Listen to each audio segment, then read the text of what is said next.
Ja, vielen Dank, Herr Präsident.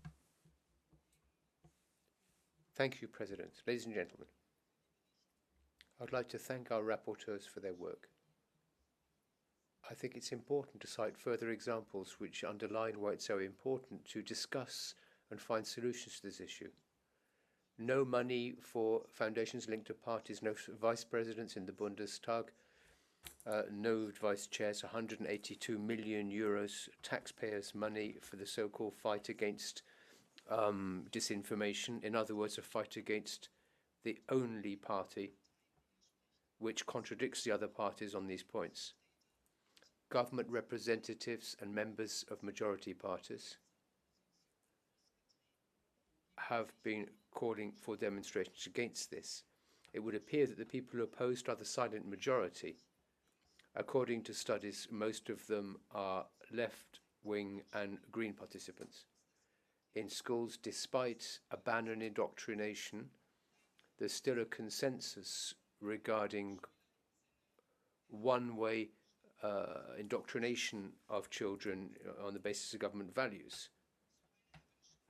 Young people are put under pressure to avoid them developing their own opinions, and in many cases they're prevented from taking part in demonstrations.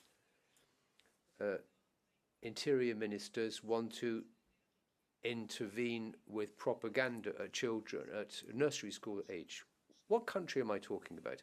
I'm talking about Germany. And if there's one country where there's a political media cartel which works together to prevent people expressing views which go against the big party consensus, we saw that during COVID, and we've seen this again now in the way in which the AfD party is being treated. All of this gives rise to serious questions. All the examples I mentioned beforehand are based on preliminary verdicts regarding our opposition party after allegations made by the Secret Service linked to the Interior Ministry. Ladies and gentlemen, such a process in a democracy undermines our democracy. It represents a departure from fundamental democratic principles and bases its positions more on its own value systems rather than reality.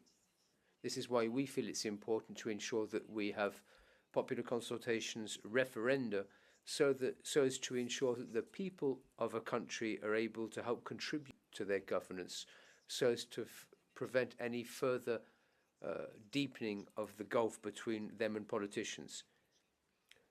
The fact is, all sorts of suggestions have been made. AfD members won't be able to be members of trade unions, they won't be able to join the fire brigade, no volunteer work for members of the AfD in churches, no jobs as pastors in the Protestant church for members of the AfD.